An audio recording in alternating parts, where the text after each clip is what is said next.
how do you make pricing decisions? How do you convince a client for a certain price by seeing a competition? Yeah, this is a hard one because pricing definitely plays into margins, right? Pricing really only matters in terms of conversion rates. If the product is struggling to convert, that's where pricing is going to come into play. If pricing, two places you want to look, because basically what you want to illustrate to the client or you want to show is that, hey, it's within your best interest to lower the pricing on this particular product. And you want to show them with data, right? You want to be like, oh, hey, what's going to happen is it's like, oh, all of your competitors are priced lower than you. And they'll be like, yeah, but like we have a better product, right? Our product is stronger or whatever. Maybe it is, maybe it isn't, but you really want to be able to test that. And so the couple places that you can look is one is going to be brand metrics, which is inside of the ad console. If you go to insights and planning inside of the ad console, and you go click on your brand metrics, but you want to look at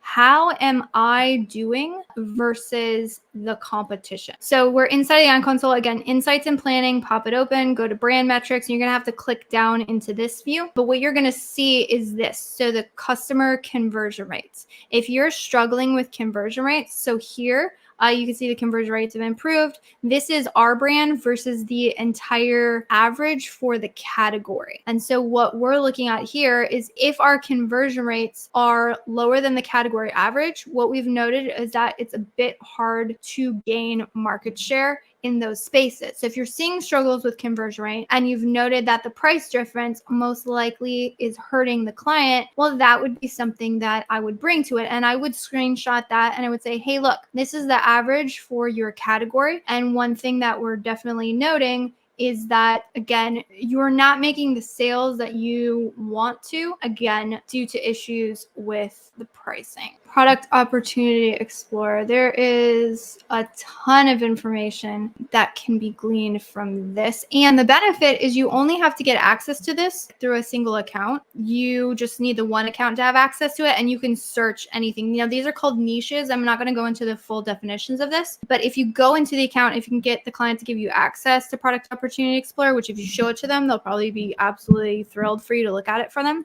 And one thing that you can do is if you look at the trends, you can actually look at the average price trends in your category, which can be very helpful because if you're saying like, hey, the average price trends, and you can also see the brand count, meaning number of brands that are selling in this, what is Amazon's saying is a niche. I recommend checking whenever you're trying to understand, like, what does Amazon need by a niche or what do they mean by this? I would check. This is called the metrics glossary. This explains how they calculate things when they say it defines things for you, which is really helpful.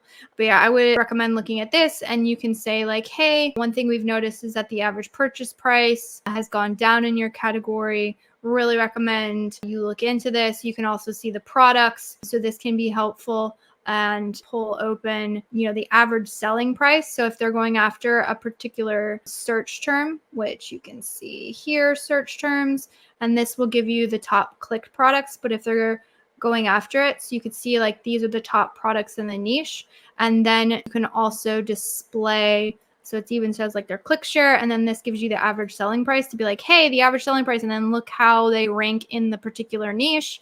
I think, and again, it's just saying I'm presenting this data to you because I've done the analysis. I want you to be able to sell more. I understand that lowering price eats into margin. So obviously the brand owner definitely has to be the one to make that decision, because if you lower your price point below what you can afford and you're not even profitable after Amazon fees, let alone advertising, that's why it's going to be a huge issue. And that's why a lot of brands are very hesitant to lower prices, and a lot of brands are increasing prices these days because they need to be able to stay in business. That being said, you definitely have to take a look at the market. So Product Opportunity Explorer, brand metrics are going to be two fabulous ways to take a look at that. So highly recommend checking those out, aggregating and bringing that advice to your brand, and then, you know, just trying to consult them on that. And the also thing you can do is say like, hey, let's run a limited test. So can you test lowering your prices for a little bit? And what we'll do is help you track your conversion rates and note if conversion rates and sales increase. And sometimes the increase in sales can make up for whatever potential decreases you would have if you're lowering the sale price, which can be helpful as well.